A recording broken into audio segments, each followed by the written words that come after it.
Hola, buenas tardes, buenos días, buenas noches a todas las personas que nos estén mirando. Este es el briefing de jueces. Yo soy primero, antes de explicarles la dinámica que vamos a hacer, me voy a presentar. Yo soy Sebastián Gaceta, soy parte del equipo de adjudicación y me acompañan.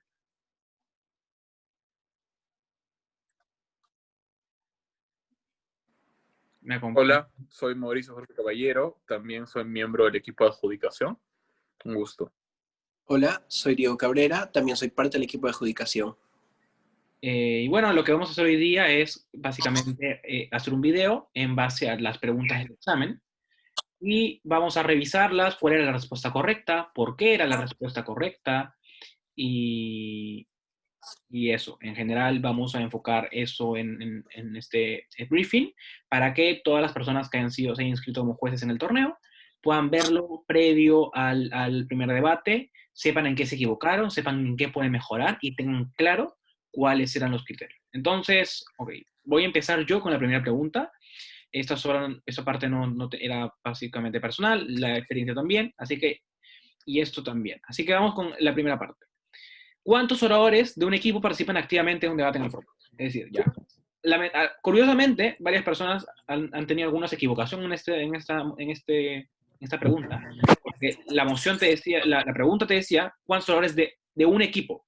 Es decir, son 3 oradoras por un equipo activamente durante el formato. Si bien pueden haber más personas integrando toda la delegación del colegio o del equipo, activamente durante el debate de cada equipo solo pueden estar 3, ¿no? Algunos pusieron 6, pero no era del debate en general, sino del equipo. Entonces, la respuesta correcta en esa opción era 3 oradores.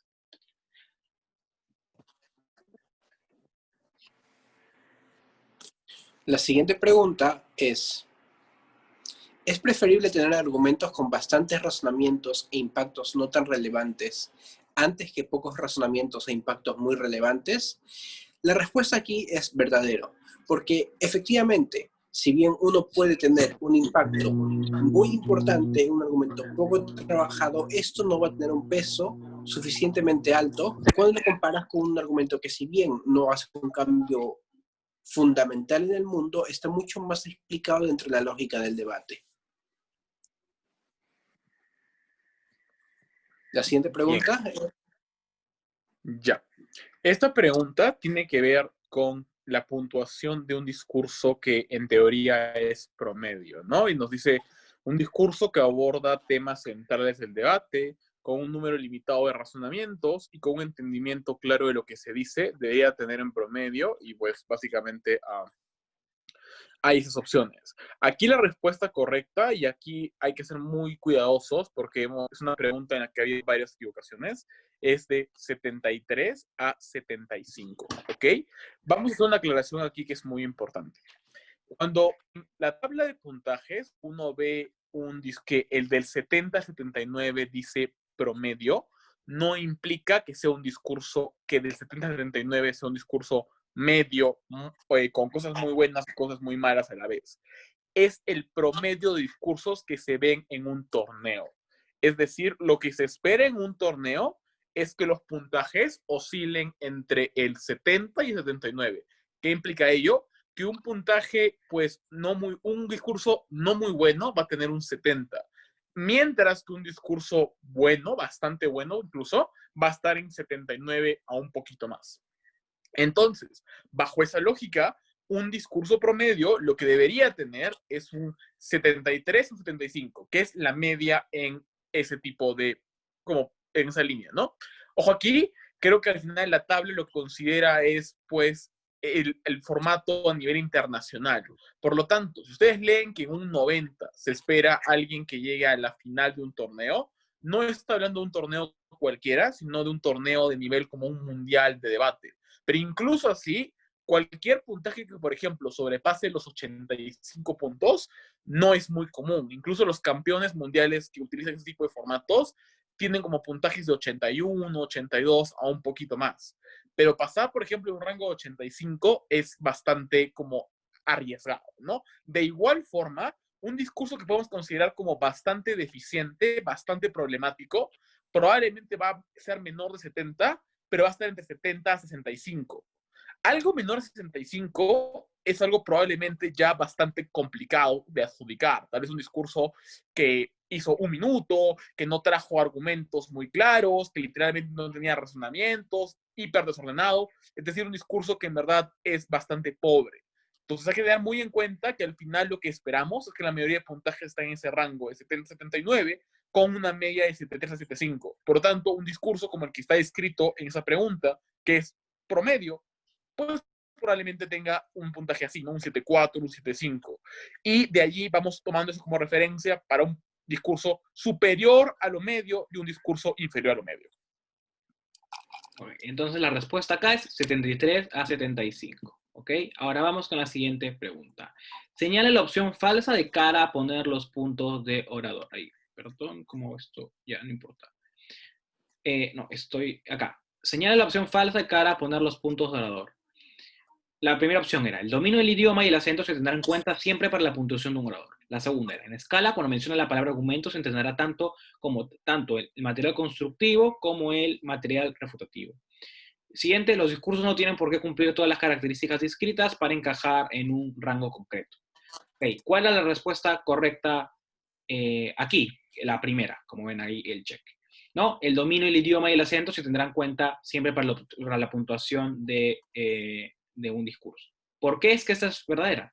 Porque en este formato de debate nosotros valoramos la lógica más allá de la oratoria y la capacidad de un orador. Creo que da igual el acento que tenga, da igual, obviamente, si das un debate en otro idioma, tú no pudiste entenderlo, no puedes valorarlo porque no fue claro, pero basta con que tengas la capacidad de entender su discurso de manera clara, o sea, que tú puedas escuchar y entender las palabras que dice, ya es algo que tiene que ser igual valorado que una persona que habla español, como yo, como Mauricio, como Diego, porque valoramos la lógica argumentativa más allá de la capacidad o el idioma que hable. Creemos que hay un esfuerzo de esa persona por hablar en ese tipo de idioma, por hablar en español, y creo que evidentemente si no pudimos entenderle, ya sí es problemático, pero si es mínima la capacidad de comprensión que tenemos, creo que en ese tipo de escenarios lo que se podría hacer es sí poner este tipo de puntuaciones.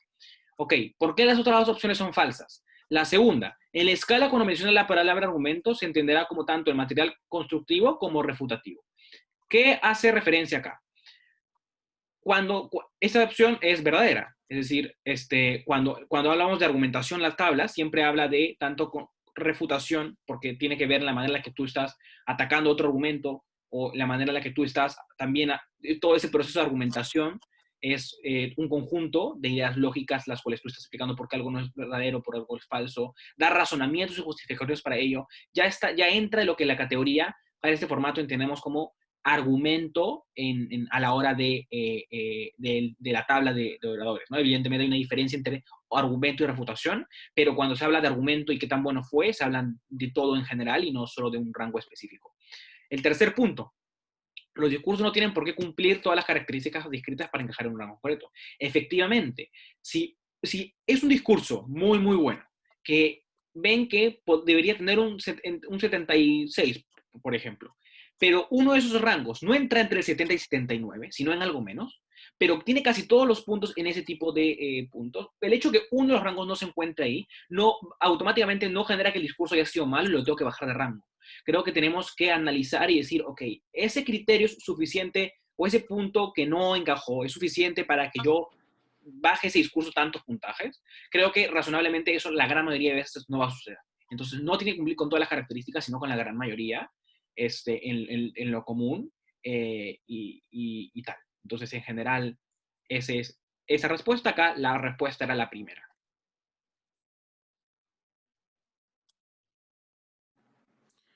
Pasamos a la siguiente. ¿Cuánto duran los discursos en Karl Popper? Esta es una pregunta de reglamento básicamente y es claro que es 6 para el primer discurso en cualquiera de las cámaras y 5 para los otros dos discursos. 6, 5, 5.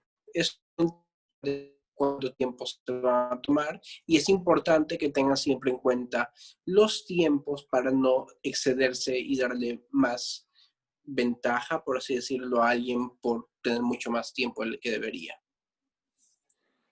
Bien, vayamos a ver la pregunta que también es de formato sobre los interrogatorios cruzados. Entonces, aquí la opción que es la verdadera es bien interesante porque probablemente no sea la más intuitiva la que tenemos aquí. Vamos a ir opción por opción para darnos cuenta por qué algo que parece muy cierto no lo es. Entonces, la primera opción, ¿los equipos pueden utilizar su tiempo de preparación para alargar un interrogatorio? No. ¿Por qué?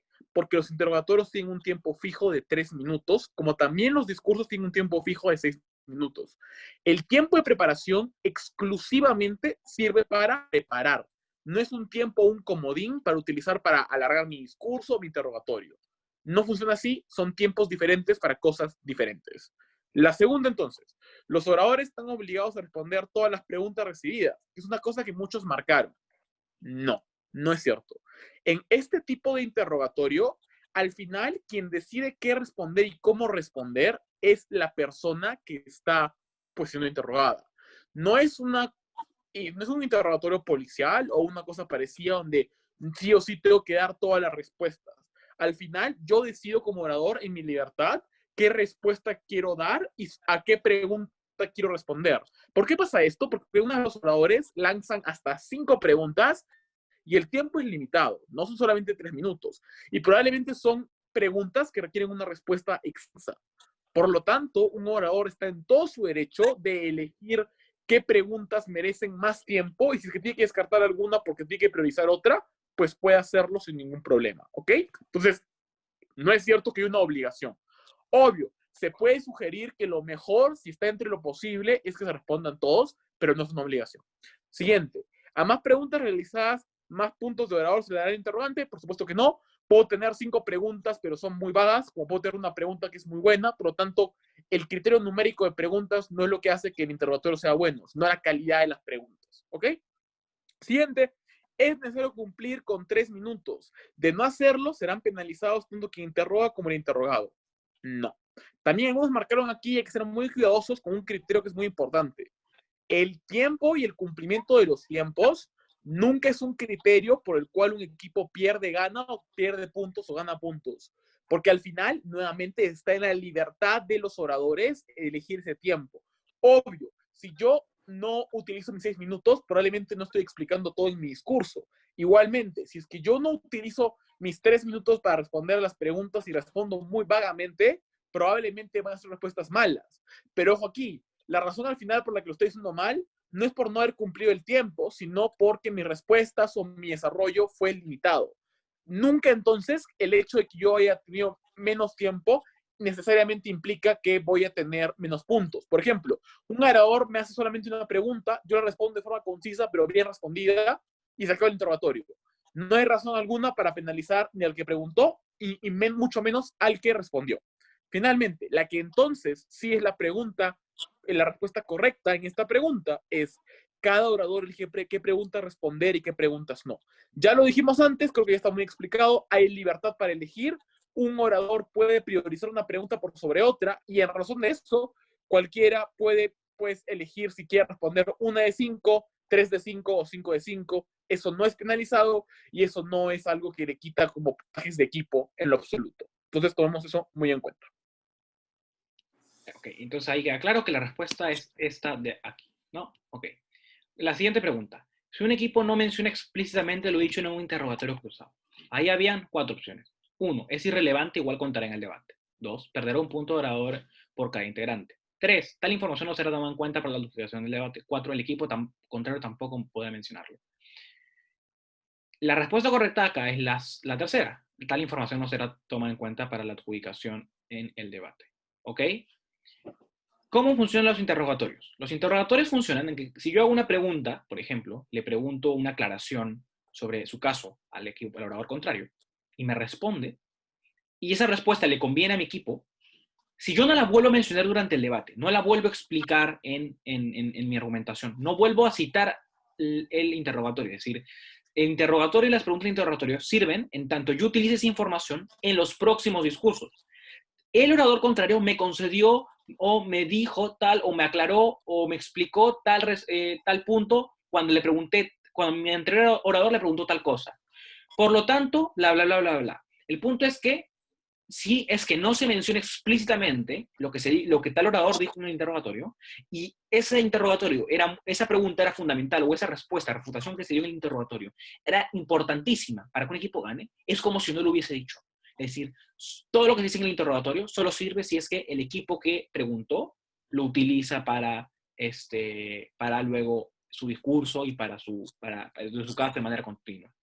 Todo el resto de preguntas, el resto de opciones están mal. Los puntos de información, de nuevo, no tienen nada que ver con los interrogatorios, solo son un plus para que tú puedas interrogar. Sería injusto, porque fíjense que no todos los oradores interrogan, no todos los oradores son interrogados, entonces es injusto que algunos sí tengan la posibilidad de ser castigados y otros no.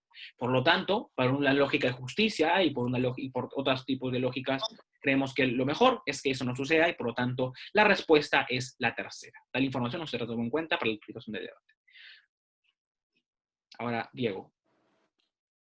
La siguiente pregunta es, sí, la siguiente pregunta es, ¿los argumentos de principio son por la menos relevantes que los argumentos de emociones políticas económicas? Esto es evidentemente falso.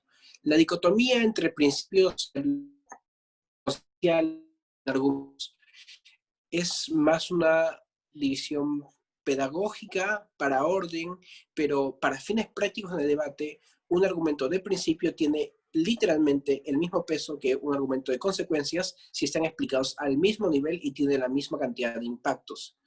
Eso sí, los argumentos de principios tienen ciertas lógicas que los argumentos de consecuencia no tienen. En viceversa también funciona. Los argumentos de consecuencia funcionan de manera diferente que los argumentos de principios, pero ninguno de esos está supeditado al otro. Por tanto, no importa qué emoción haya, lo que va a pasar es que ambos argumentos, si están correctamente explicados, van a valer lo mismo y la relevancia se dará entonces en función a las reglas de relevancia que conocemos. Por ejemplo, qué es lo que los oradores de un constante es implícitamente lo que se entendía en el debate como los puntos más importantes o lo que finalmente un juez ciudadano promedio entendería como lo más relevante. Sin embargo, esto ya es parte del criterio de la relevancia y no tiene nada que ver con la división entre tipos de argumentos. Por lo tanto, la respuesta es falsa. Los argumentos de principios pesan igual que los argumentos prácticos. Bien, vayamos entonces con la siguiente pregunta. A la hora de evaluar los argumentos aportados al debate por cada equipo, en búsqueda de justicia, los jueces deben dar menos crédito a aquellos argumentos que resulten más sencillos de realizar. Puede sonar bonito decir que es verdadero, pero es total y completamente falso. Y creo que va por una lógica que ya explicaba Diego hace un momento, y es que no existe una razón para que un argumento a priori deba ser más importante que otro. Al final, los jueces determinan que un argumento es mejor que otro por el nivel de explicación de los equipos, tanto en plausibilidad, es decir, en qué tan cierto es el argumento, como también en relevancia, tan importante es ese argumento. Al final, eso es lo único que determina la importancia y el peso de un argumento. Y acá hay que ser muy claros. Que un argumento sea muy intuitivo, algo muy obvio, lo hace mal.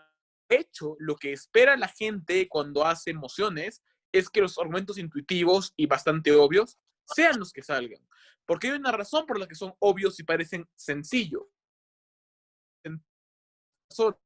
Parten de lo que la gente en su imaginario colectivo, lo que sea, considera como una forma de defender una postura. Por lo tanto, son en verdad cosas bastante importantes, ¿no? Nuevamente, eso no implica que sean más importantes que otros argumentos. Lo que determina un argumento es de plausibilidad y relevancia. Aquí hay que tener que el argumento de un equipo fue muy complejo, muy novedoso, muy interesante, le voy a dar más peso. No. Al fin, lo que determina el argumento, la calidad del argumento es el fondo del argumento, no la forma de que sea explicado o la característica o de dónde proviene el argumento, de principios, de obvio o complejo e interesante o inesperado. Eso al final no es muy relevante. Si queremos que sea un debate mucho mejor, nunca va a ser esta forma, digamos, una razón adecuada para adjudicar, ¿no? Así es. Entonces, ahí la respuesta correcta era que esto era completamente falso. vamos con el siguiente punto. Y curiosamente, también ha habido algunos problemas en esta pregunta. Si como juez principal tienes un panel de 2 personas y ambas tienen un call igual entre sí, ¿cuál será el call final? ¿El del principal o el de ambos paneles? En esta ocasión, la respuesta es el de ambos paneles. ¿Por qué? ¿Cómo funciona esto? A ver, hay 3 tipos de jueces en el formato. Jueces principales, jueces panelistas y jueces de entrenamiento. Cotidianamente considerados como trainees. ¿Ok? Los jueces principales tienen doble voto cuando hay un empate. Es decir, si hay un juez principal, un juez panelista, como son 2 personas, el juez principal, y están en desacuerdo, el juez principal tiene doble voto, termina ganando. ¿Qué pasa cuando no está lo que nos dice la moción? Es decir, es un juez principal, pero hay 2 panelistas, ¿no? 2 panelistas, el juez principal ya no es criterio de desempate, porque ya no hay empate. Está ganando los jueces panelistas, que tienen un criterio con el cual, después de haber discutido con el juez principal, no han quedado convencidos por las explicaciones del juez principal. Es por ello que después de la deliberación, los jueces panelistas han decidido que ellos no están de acuerdo y por lo tanto ese es el call. El call es el resultado y por lo tanto ganaría el equipo que ambos paneles dicen y no el del principal, ¿no? Ahora, una aclaración ahí. Hay algunos jueces que van a ser jueces de entrenamiento y mucho ojo ahí porque en el Tabicat, en la plataforma, en la foto que les vamos a mandar, van a tener una T al costado. Esos jueces no tienen voto, tienen capacidad de participar durante la deliberación, dar su opinión, pero ellos no votan. Entonces, si esta pregunta fuese un principal, un panelista y un juez de entrenamiento, sigue siendo 1-1 y ganaría el principal porque el trainee no vota. Pero esa no es la ocasión. ¿Por qué? Porque la pregunta te habla de, tienes 2 personas y ambas tienen un call igual entre sí, pero diferente al tuyo. Como ambas personas son panelistas, te han ganado por votación y por lo tanto esa es la respuesta correcta.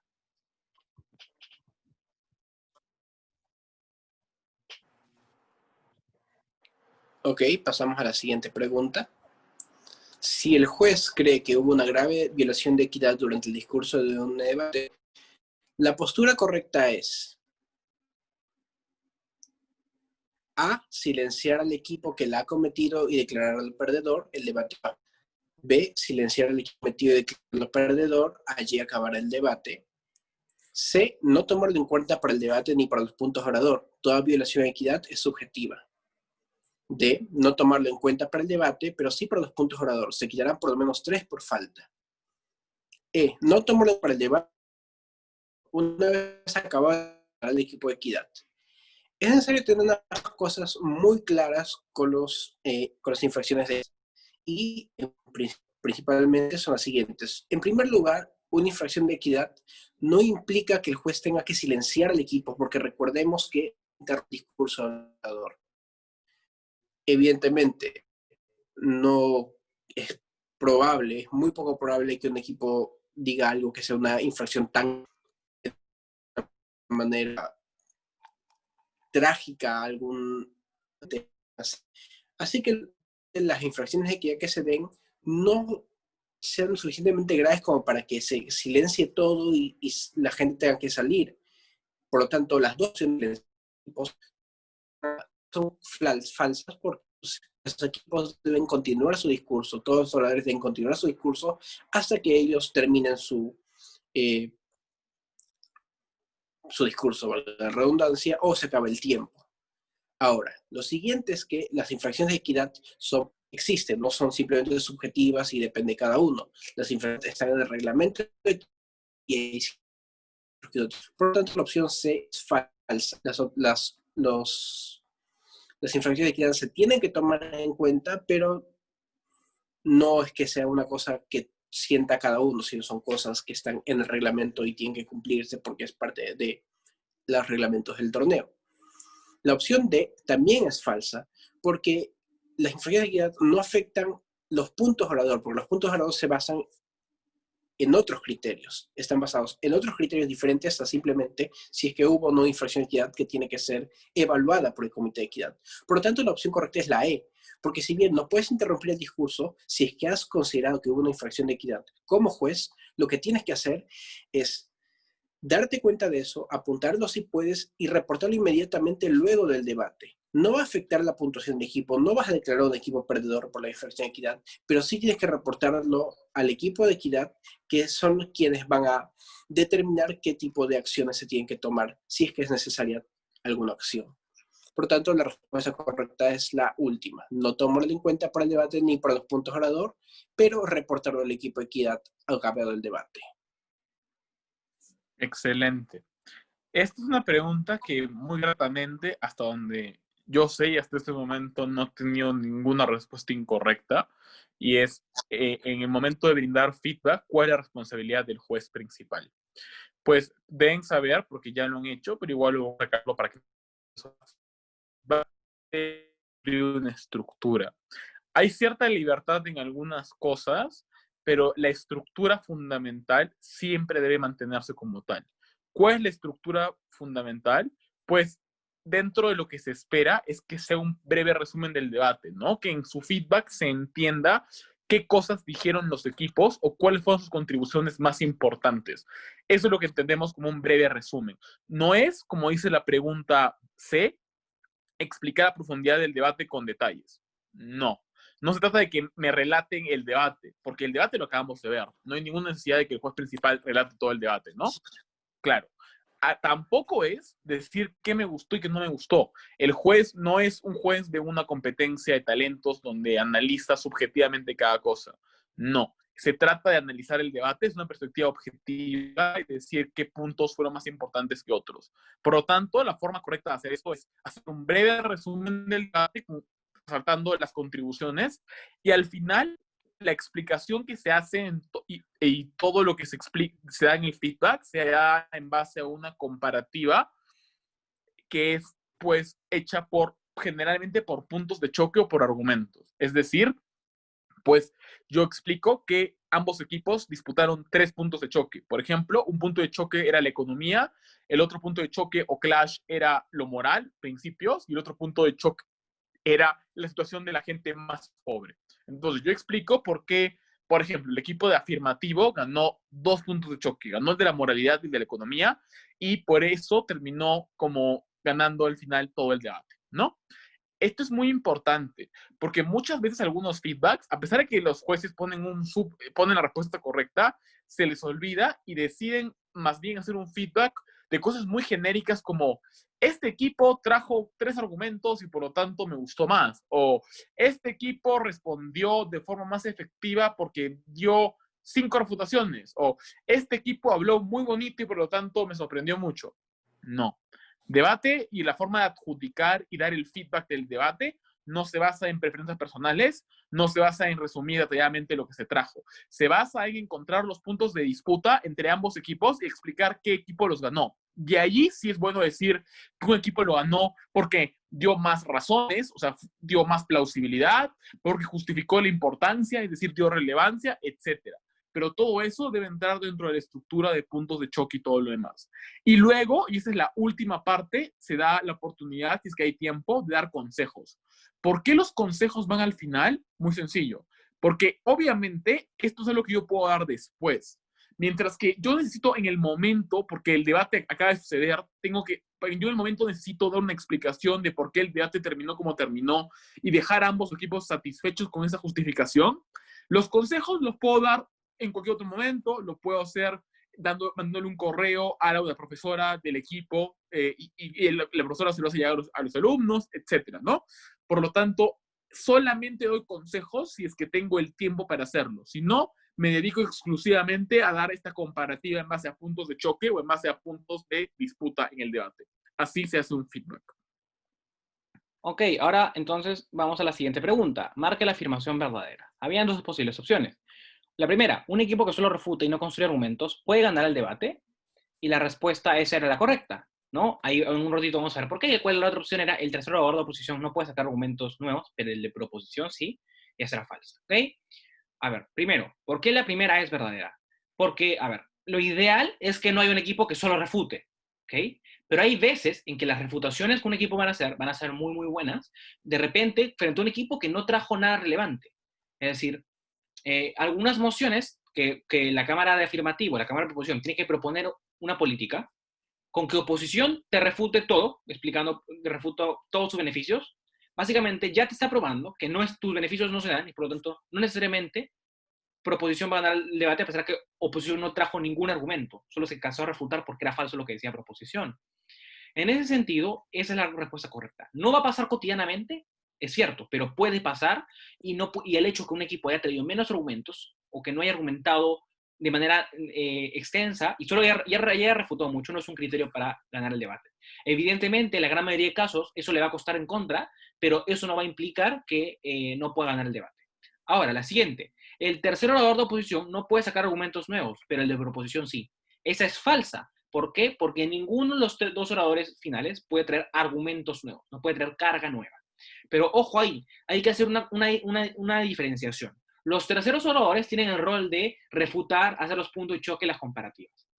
No pueden traer ningún argumento nuevo. Los segundos oradores sí pueden traer, si bien no pueden traer argumentos nuevos, pueden explicar los argumentos que sus oradores anteriores no explicaron bien o no tuvieron tiempo para explicar. Si el primer orador lo mencionó, ya basta para que el segundo lo profundice.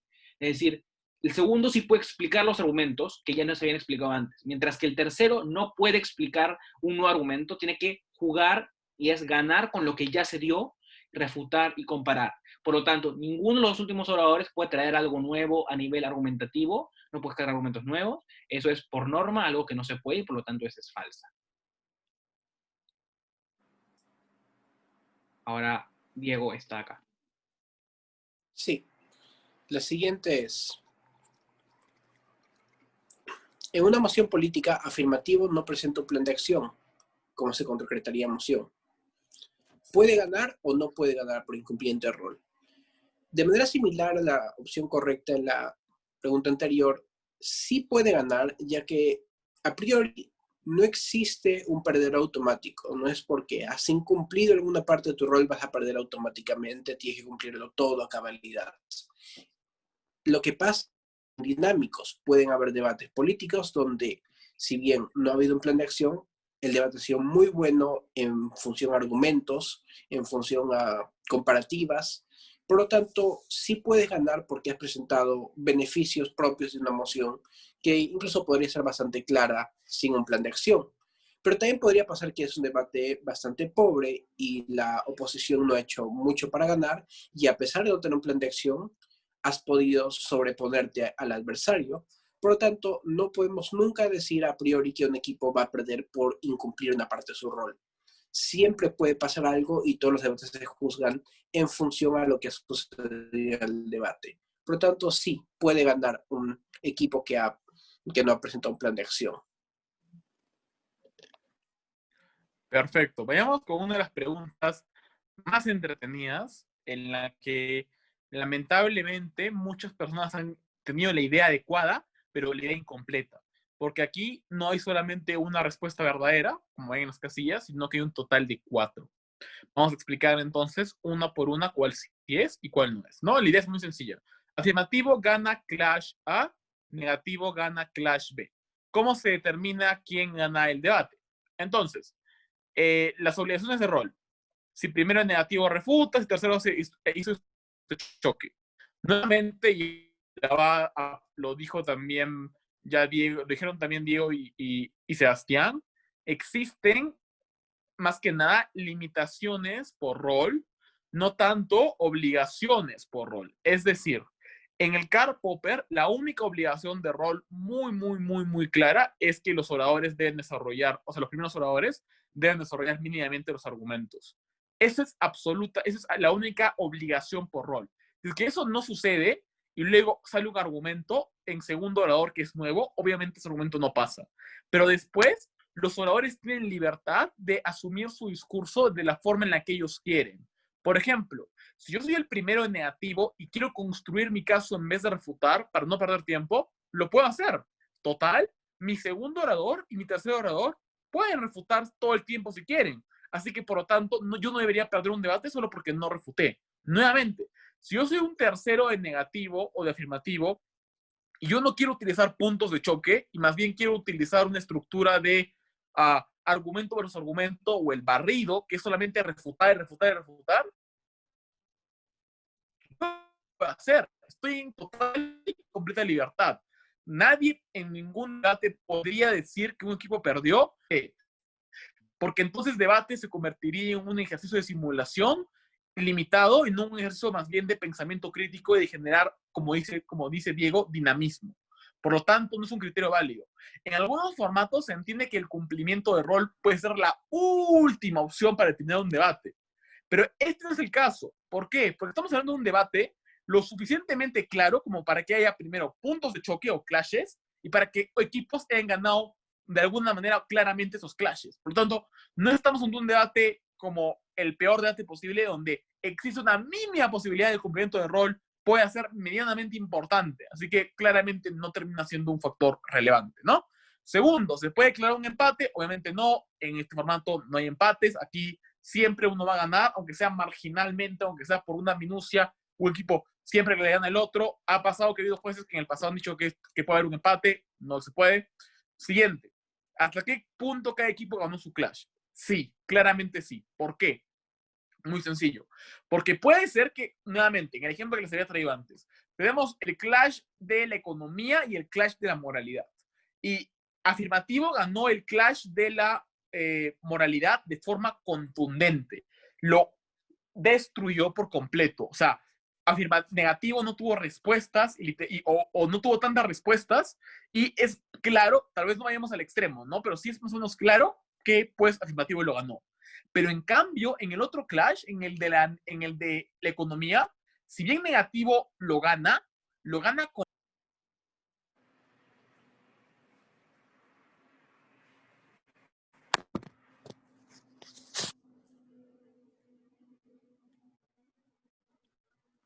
Hola, ¿qué pasó? Un Mauricio, pequeño error. ¿estás ahí? Estabas... Y de la nada desapareciste, Mauricio. ¿Qué pasó? Sí, te escuchamos de nuevo, Escuchamos de nuevo. Mauricio. Ya estás. Continúa.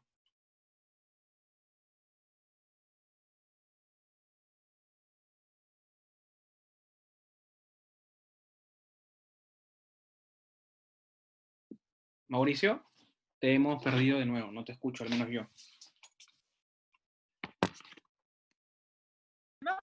Pero sí le hace suficiente, digamos, daño en el debate. En ese sentido, uno sí podría decir que al final este es un criterio que es muy importante, porque no es lo mismo ganar un clash de forma contundente y clara a ganar un clash de forma con las justas, ¿no? Al final uno pesa más que el otro. Por lo tanto, ese criterio que habíamos visto antes sí queda en el debate.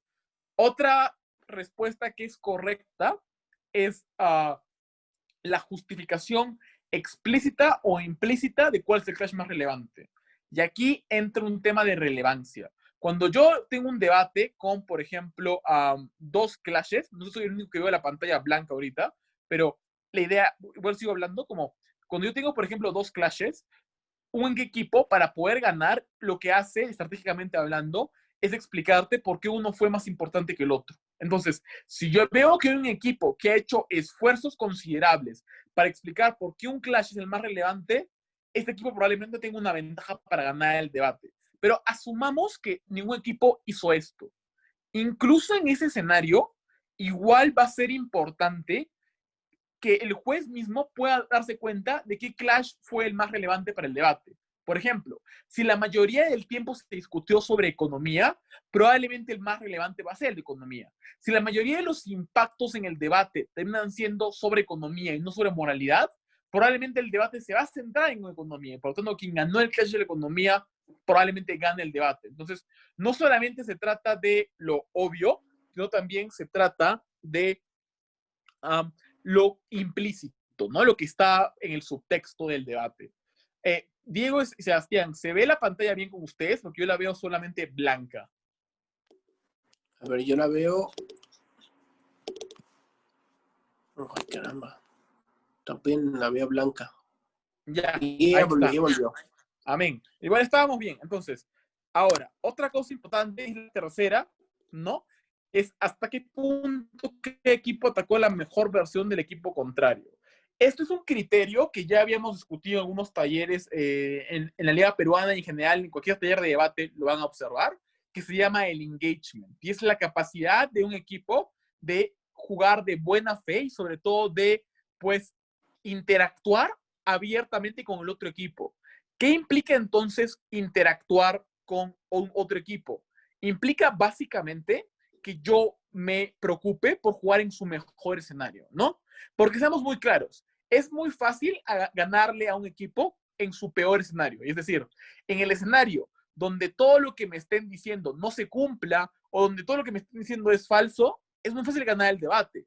Pero si yo incluso gano con todas estas cosas ciertas, es mucho más fuerte. Y es muy sencilla la explicación. Jueces, incluso aunque todo lo que me digan, por ejemplo, afirmativo, sea cierto, igual les ganamos por tal y tal razón. Eso hace que mi rol en el debate sea mucho más comparativo, ¿verdad? Porque estoy jugando incluso en la mejor versión del otro. Por lo tanto, si tengo un debate muy cerrado, los esfuerzos de un equipo por ser muy comparativos y jugar en la mejor versión de otro, también son tomados en cuenta para decidir quién gana. Bueno, la capacidad de responder a interrogatorios, no, porque como ya explicamos antes, la capacidad de respuesta o cómo yo me desempeño en interrogatorios no entra en la adjudicación del debate. Lo que entra es el contenido del interrogatorio si es que es citado. Si no, tampoco entra. Pero lo que nunca va a entrar es si el orador fue muy bueno o muy malo en el interrogatorio. Eso no importa para determinar quién gana el debate. Ahora, ya habíamos visto que la justificación implícita o explícita también está. Ojo aquí, esto es muy importante y es una que muchos no pues marcaron, y es la comparación de impactos de los terceros oradores. Y eso también es muy importante, porque como también hemos visto, y esto es una idea central y sencilla del formato, el tercer orador se encarga sobre todo de comparar, por eso hace puntos de choque generalmente. ¿Qué implica esto? Va a decir, jueces, hay un impacto en el debate que me trae negativo versus mi impacto como afirmativo. Impacto importa más por tal y tal y tal razón. Nuevamente, ese esfuerzo de los oradores por comparar los impactos en el debate es algo que sí o sí se toma en cuenta porque, uno, clarifica mucho el debate, pero dos, es una forma más de decirle al juez por qué un equipo gana. Y es una forma justa, ¿no? Porque un equipo podría mentir y decir ganamos porque el otro equipo no probó nada, pero probablemente no sea cierto. ¿Cuál es la forma justa y adecuada de decir por qué uno gana el debate? Comparando los impactos y diciendo por qué un impacto importa más, es más cierto o es ambos a la vez que el otro. Entonces, al final, las respuestas correctas, nuevamente, son hasta qué punto cada equipo ganó su clash. La segunda es hasta qué punto cada equipo atacó la mejor versión del equipo contrario. La tercera es la justificación implícita o explícita de qué clash debe ser el más importante. Y finalmente, la comparación de impactos de los terceros oradores.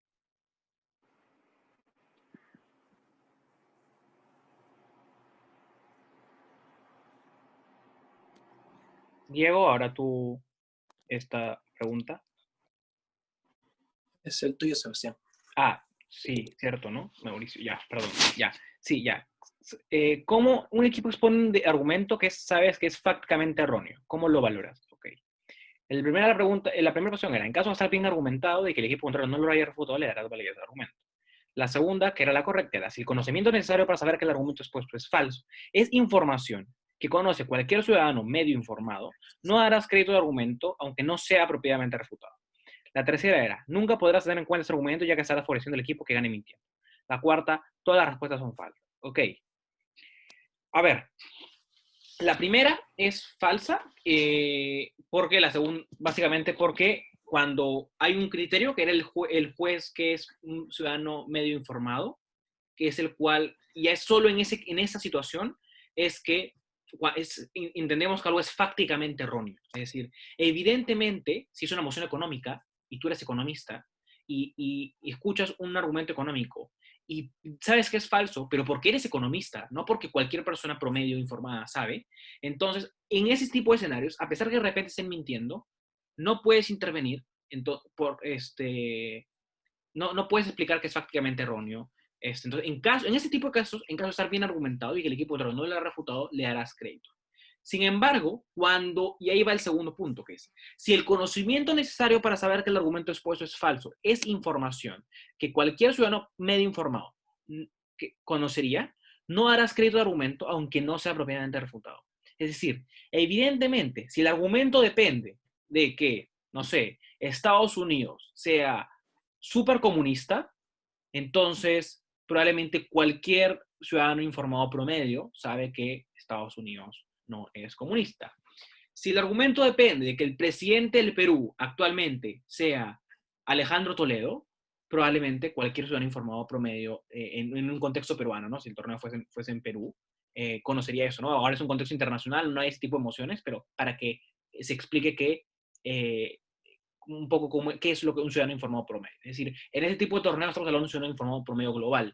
No tiene que tener conocimiento específico de los países particularmente, pero conoce que Donald Trump es presidente de Estados Unidos, conoce que Vladimir Putin es presidente de Rusia, conoce un poco cómo funciona el sistema, etcétera, ¿no? Si el argumento depende de una mentira tan fácil que una persona media informada promedio sabe que es falso, ese argumento no tiene validez. En todos los demás escenarios, cuando no tiene que ver con un ciudadano informado promedio, y alguien gana mintiendo, si tiene lógica lo que dice, yo no podría saberlo si no estuviese en mi carrera, o yo no podría saberlo si no estuviese en una investigación. Entonces, en esos escenarios sí se valora, pero cuando es algo fácticamente erróneo que un ciudadano informado promedio conoce, ahí no se termina valorando, así no haya sido refutado. Entonces, esa es la respuesta correcta.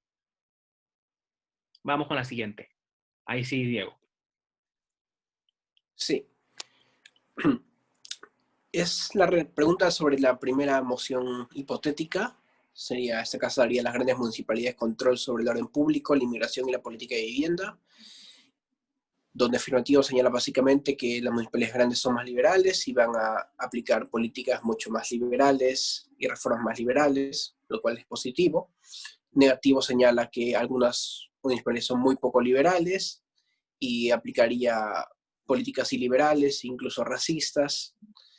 Lo que nos plantea esta pregunta es cómo interactúan en el debate estas dos posiciones.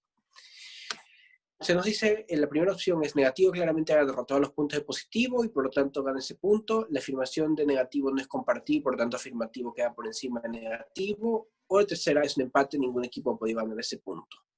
Recordemos que estamos yendo punto por punto porque ya entendimos que no existen los empates en los debates, pero en un clash específico sí podría haber un empate, pero en este caso específico no.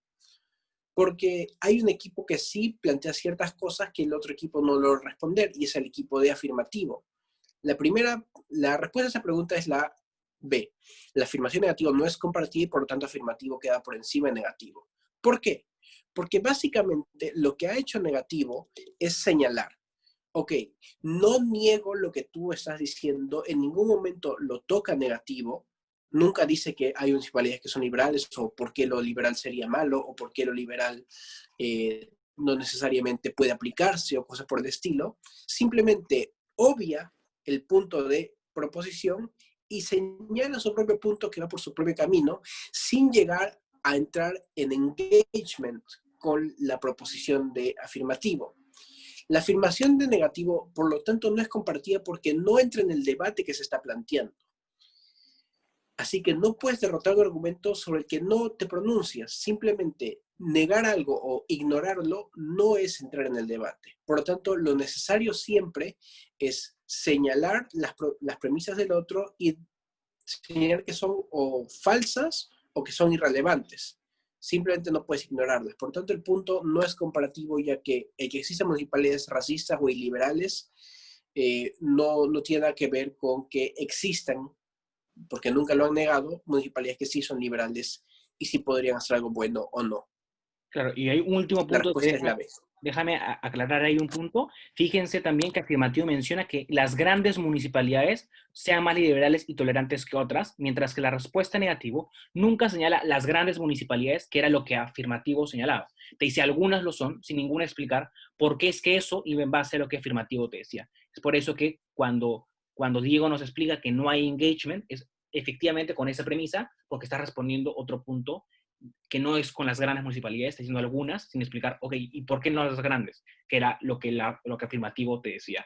Entonces, ese punto aclaratorio. Ahora sí, Mauricio. Mauricio.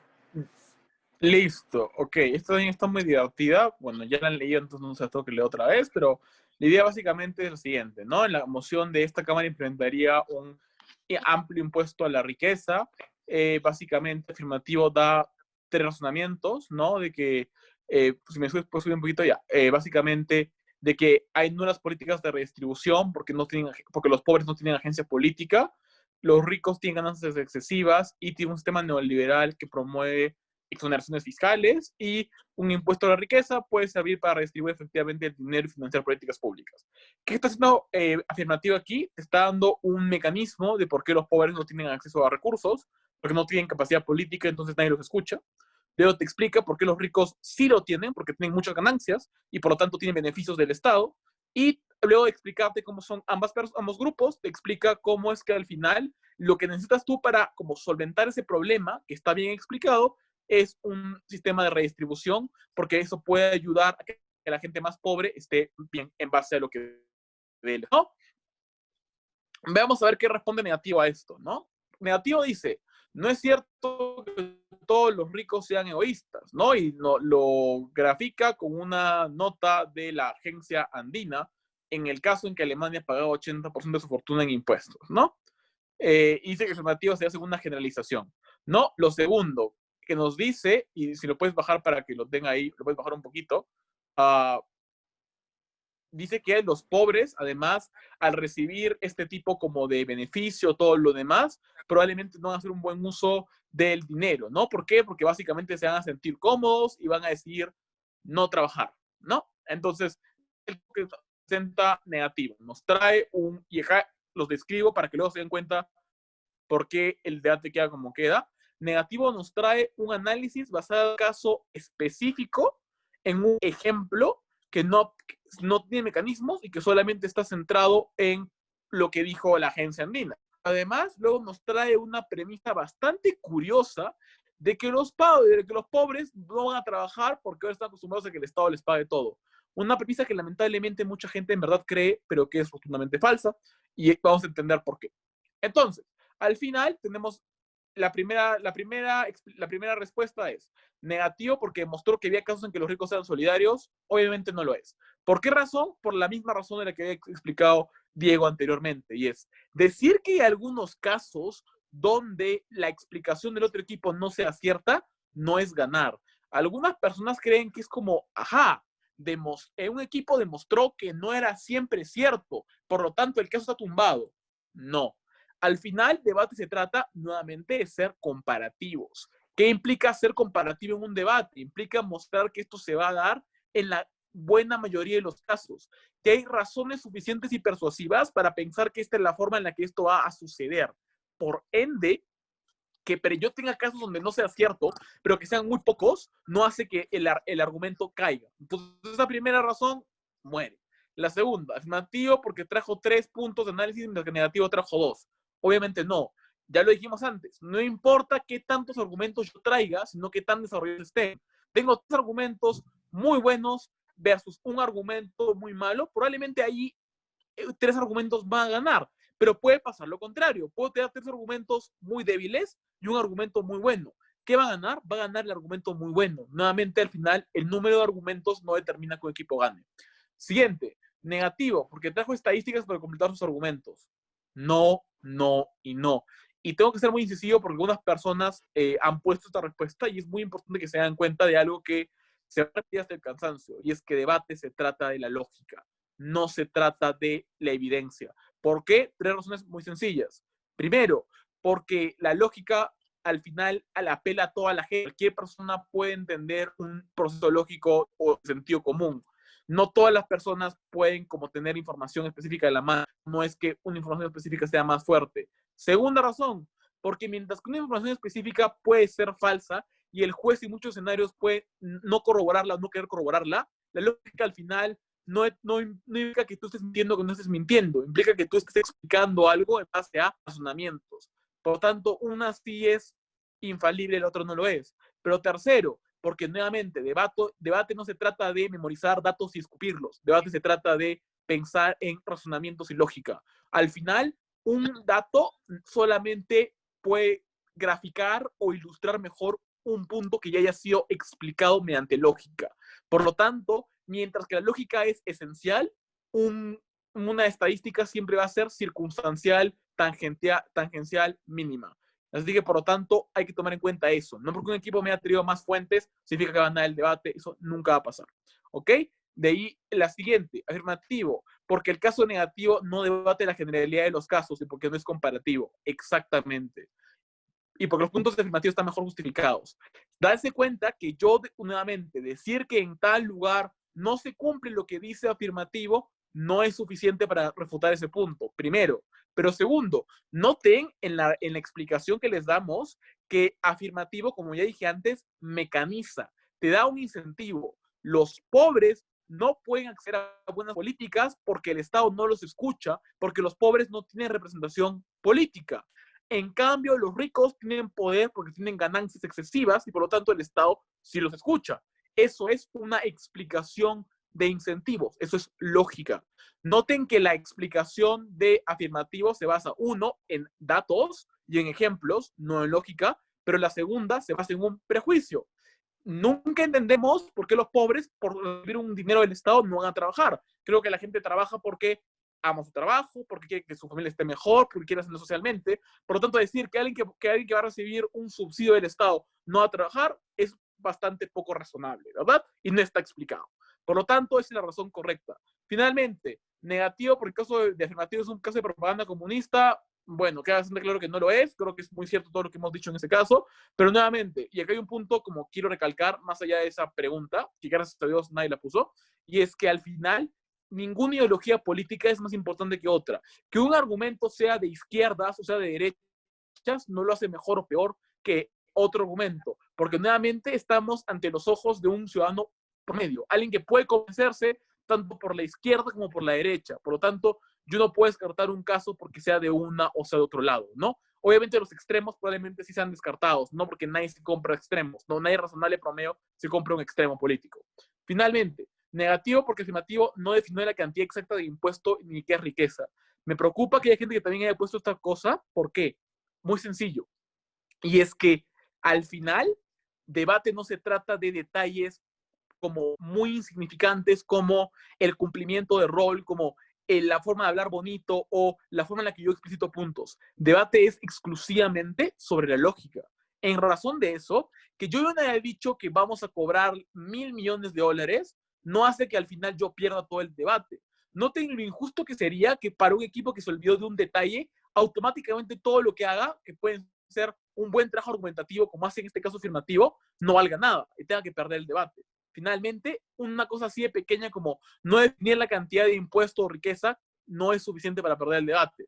Y bueno, no lo sé, creo que en esta como moción, en esta explicación, había suficiente información como para saber que un equipo le está ganando al otro, por lo tanto esa pregunta tampoco es válida.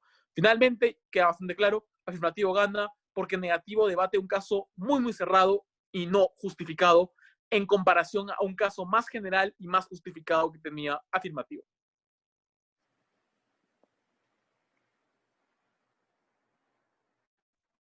Sebastián.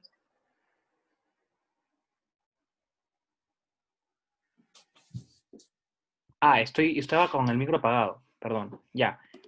Ahora vamos con con la penúltima pregunta, antes de pasar a la última para ya acabar con este extenso taller, este extenso briefing. Espero que se han llegado hasta acá. Bueno, qué bueno que hayan tenido ganas de aprender para ver todos sus errores. Pero ya, en la moción esta casa legalizaría las drogas blandas. Afirmativo define drogas blandas como pastillas fáciles de moler. Negativo afirma que esta definición es incoherente para el debate y redefine drogas blandas como sustancias poco adictivas que no presentan un riesgo grave para sus consumidores. Afirmativo, a lo largo del debate, continúa defendiendo su definición y alega que únicamente ellos tienen el derecho de definir. ¿Quién tiene la razón y por qué motivos? Fíjense que la respuesta correcta es la tercera, pero vamos a ver una por una. Afirmativo porque los únicos que pueden definir. Falso. En teoría, afirmativo es el que debe definir, pero si afirmativo define mal, o se le olvida definir, o define algo, pero obvia un detalle que negativo cree que es importante que se adicione, y nos explica por qué es tan justo que se adicione ese detalle. Entonces, negativo también puede hacerlo. No necesariamente el hecho de que afirmativo tenga ese derecho implica que si afirmativo dice cualquier cosa, como drogas blandas, pastillas fáciles de moler, entonces cambio el debate, ¿no? Por una lógica de justicia. Oposición no se esperaba que afirmativo haga eso. Nadie, ningún ciudadano promedio, ninguna persona entendería eso de esa forma tan literal. 2. Afirmativo porque continuó defendiendo su definición. Falso. afirmativo, si afirmativo quería seguir defendiendo su definición, me tenía que haber justificado por qué yo tenía que creer que eso era lo que la moción quería, y no lo que oposición me decía que era sonaba más razonable. La tercera, negativo, puesto que la definición tiene claras fallas expresamente por la bancada. Exacto. Obviamente, lo que la moción te dice con drogas blandas, no es pastillas fáciles de moler, y oposición básicamente trae una definición un poco más justa que lo que nos dice afirmativo, que es algo completamente que lo tratan de usar literal, solo para su conveniencia, que es que básicamente no termina siendo atingente al debate y tal. Por lo tanto, la respuesta correcta es la de negativo. Ahora vamos con el último punto, que es el de haber observado el video. No lo vamos a observar en este momento, pero eh, Mauricio hizo un discurso acerca de la legalización de la eutanasia, y ahí nos va a contar, Diego nos va a contar qué puntajes, cuál fue el rango que pusimos, por qué lo pusimos y tal. Ok, sí. Tengo el micro prendido también, ¿no? Ok. Sí. Bueno, esta pregunta es un poco más complicada porque no hay una respuesta 100% objetiva, no hay como que un número específico que uno tenía que poner para recibir los puntos, pero sí uno tiene que manejarse en cierto rango y explicar con una serie de razones mínimas por qué pone puntos orador de cierta manera y no de otra. Hemos visto, o sea, creo que casi cualquier juez entrenado en el formato podría ver que el discurso de Mauricio es un discurso correcto, hecho bien, y que no presenta fallas muy grandes. Sin embargo, tampoco es un discurso que nos ha presentado una serie de mecanismos casi imposibles de refutar. Es un discurso que ha presentado un principio correcto, un principio fuerte, y una serie de consecuencias también explicadas que tal vez en el debate entero su equipo pues, probablemente las explique mucho más a profundidad.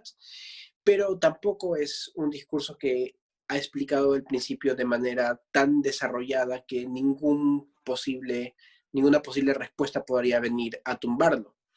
Entonces, lo que hemos considerado es que este es un discurso dentro del rango de lo promedio.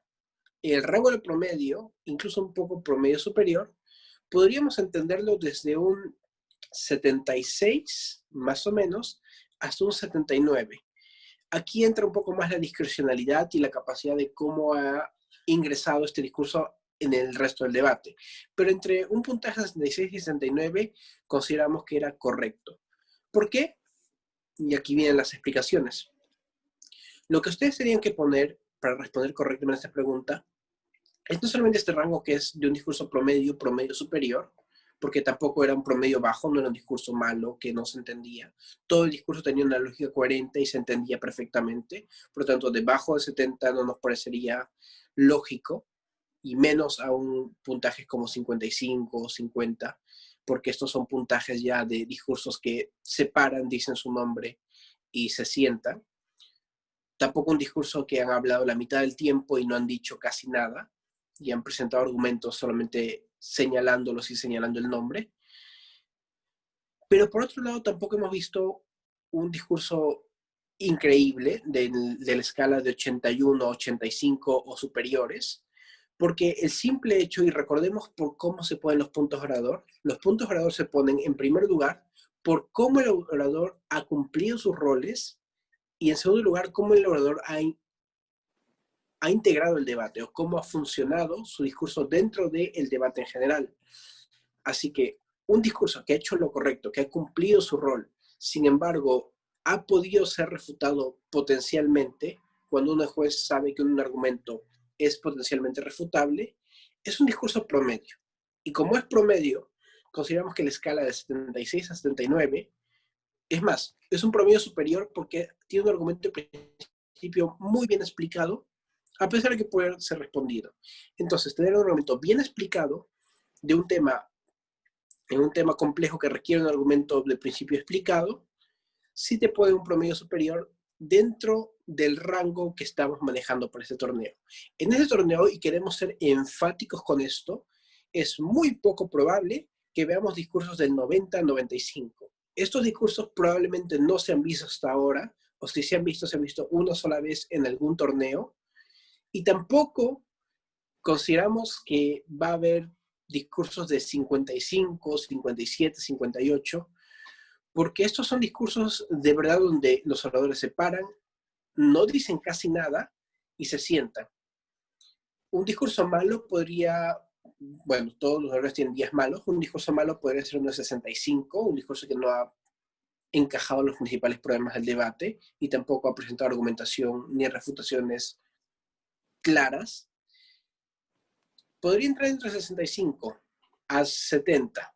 Ya en el marco de 70 a 79 ya saben que el promedio es entre 73 y 75.